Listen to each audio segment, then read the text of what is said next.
Hey everyone, we are in Texas and we're going to go through this Hazelland Memorial Park Cemetery, and we are looking for the person that played Chewbacca in Star Wars. He's a big character in more than one way.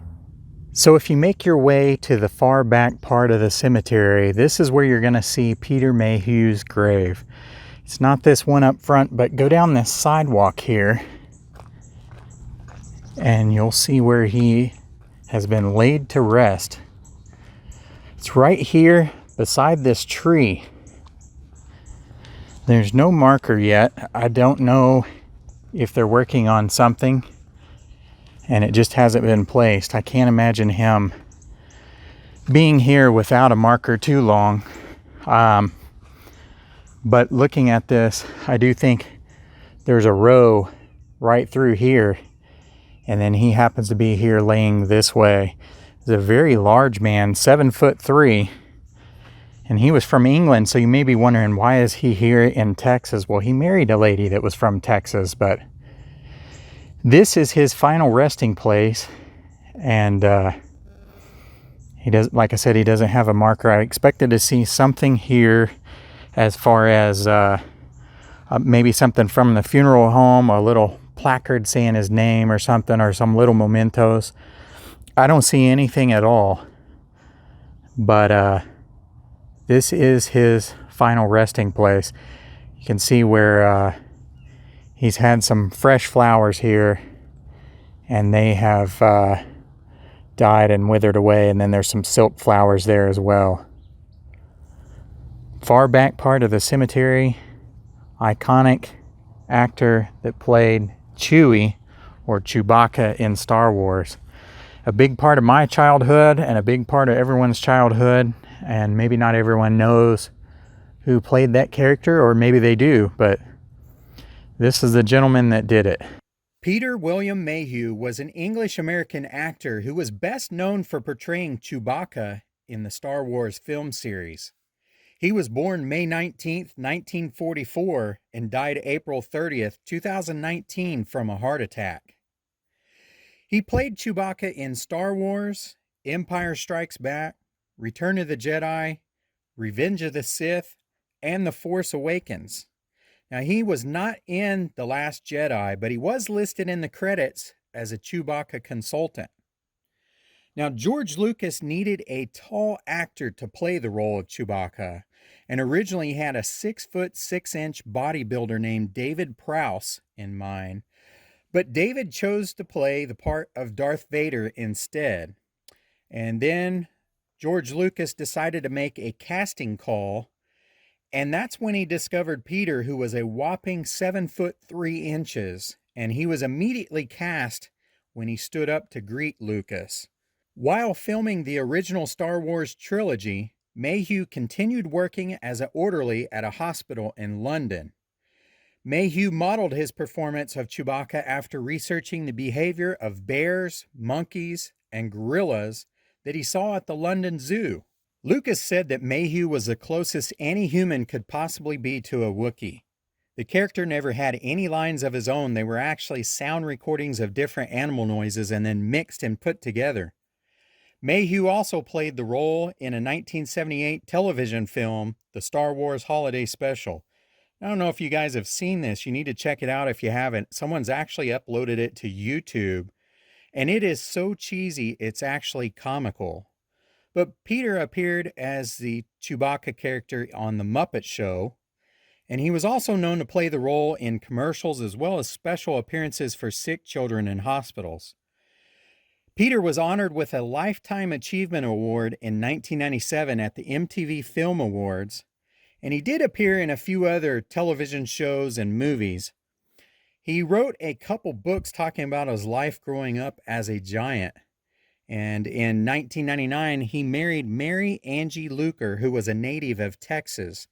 The two of them had 3 children and lived in Boyd, Texas. Peter became a citizen of the United States in 2005, and in 2013 he underwent a double knee replacement surgery after he had been wheelchair-bound for the previous 2 years.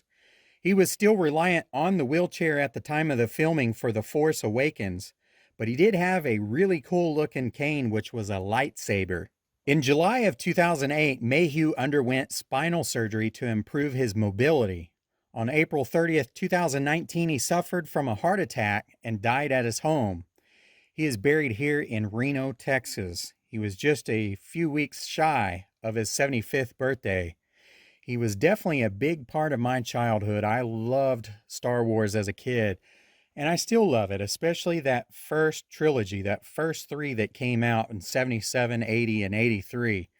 So he was a big part of my childhood, and I'm sure he was a big part of other people's childhood. He's a big part of pop culture. Okay, directly behind where the office and chapel area is this man, Frank Fayad Jr., March 29th, 1942 to February 4th, 2014. And as you see there, there's a guitar with some angel wings on it. He was the bass guitarist for Jimi Hendrix. Pretty interesting. Frank Fayad Jr. played with Jimi Hendrix, of course, but he also played with other bands, and he was pretty well known in some of that rock circuit. Now, he played in the band Love from 1967 to 1969. So this particular final resting place is located behind the office as well. And this is Cecily Conklin, and she died from a train wreck. And I didn't realize it, but there was another person that passed away at the same time on the same train wreck.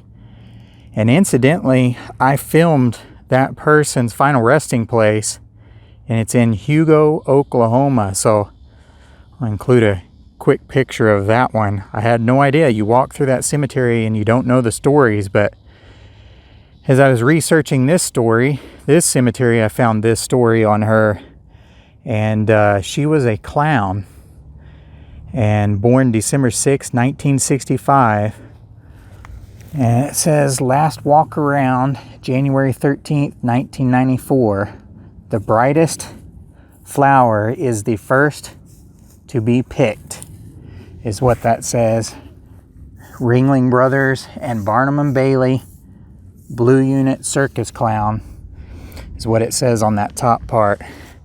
And you can see a depiction of her kind of laying down as a clown.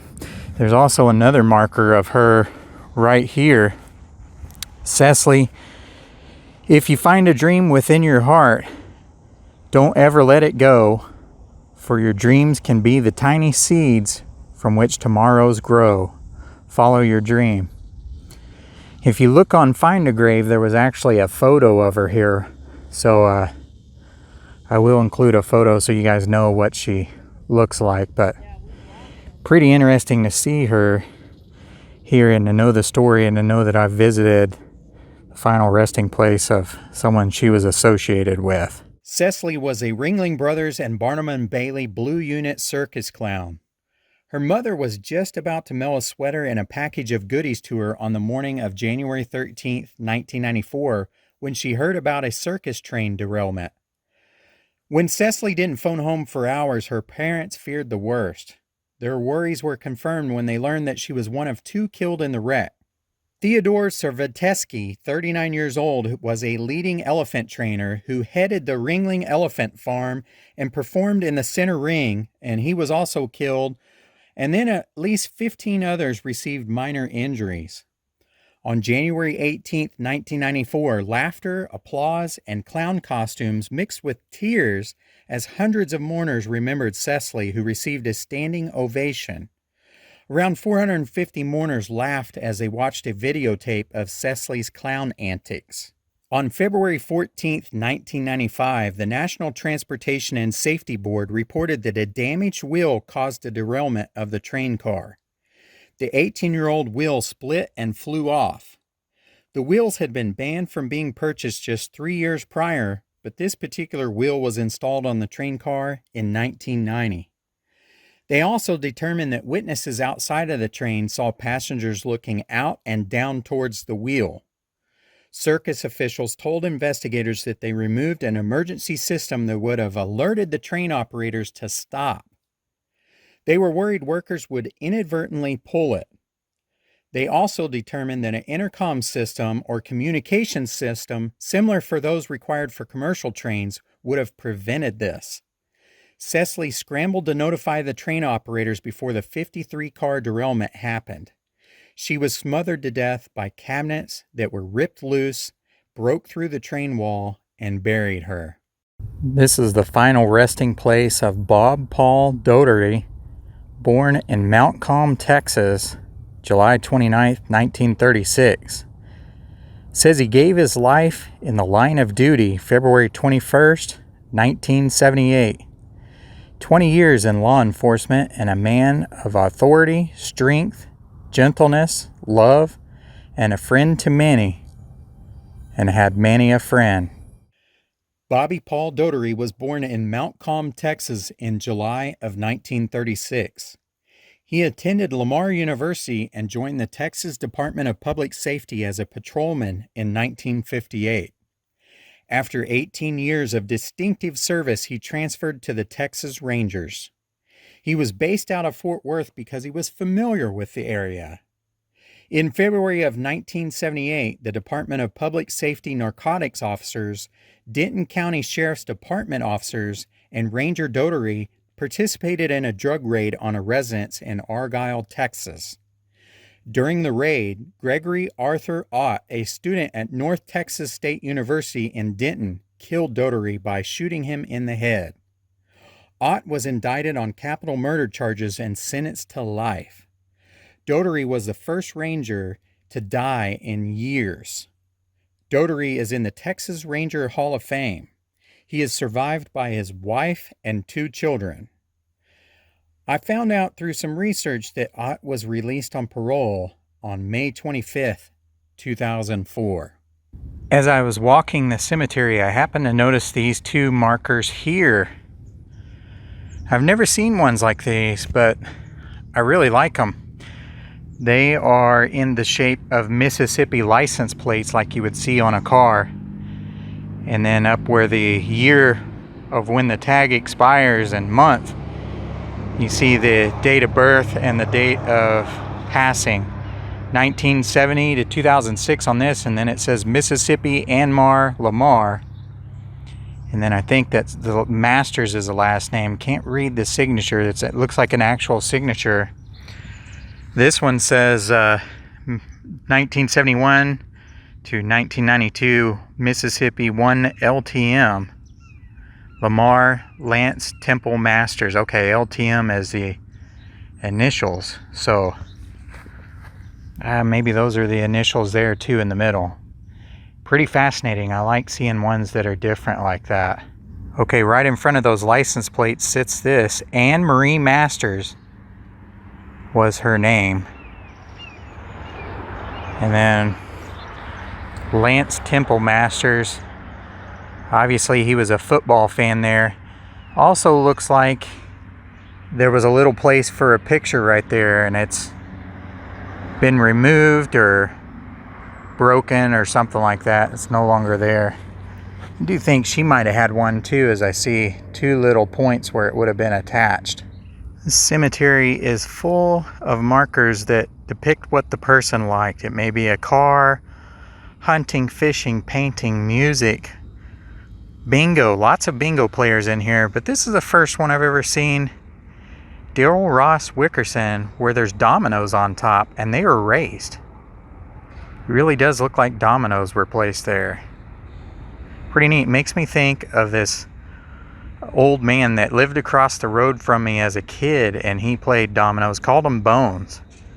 But he and my dad would play those things till the late night hours, over and over again. Sometimes there would be a group of them, but it was definitely those 2. And he was good. I would sit there and draw while they played dominoes. So this is not a huge cemetery, but what catches your eye is some of the art in here. This is the tomb, and the stone has been rolled away. And on top is Jesus, and he has risen. It is a large piece. Now, from what I've heard, it's been used in a movie, but I'm not exactly sure which one. But I mean, it is a pretty interesting piece of art, and it's eye-catching. But Jesus is way up there. They've even gone so much as being detailed where he's showing his hands, and you can see his wounds from being nailed to the cross. There's nothing on the inside, so I don't know if they had something here or what. See kind of some roots there and lots of dirt dauberness. It's interesting to see how they've constructed it, though. I really like this. But if you happen to know what movie this was in, leave a comment below. Like I said, there's a lot of art in this cemetery, or at least for the size of it, I feel like there's a lot of art, and it's very well done. Here we have a cowboy, and when you look at him up close, you can see he has a badge on. Whether or not he's just a sheriff, marshal, U.S. Marshal, I don't know. But he's here with his horse, and they're both paying their respect to a fallen friend or cowboy. Pretty moving piece. Looks like it's something they've been working on, and it's going to be a fountain. You can see some of the pump right here. Neat piece of art, though. And here, it looks like they're constructing a well, like maybe a wishing well or something like that. The top piece isn't on there. Right up here is something else you don't see too much in a cemetery. It's an old hearse. Horse-drawn one. Courtesy of Darrell Johnson, Weatherford Truck Sales.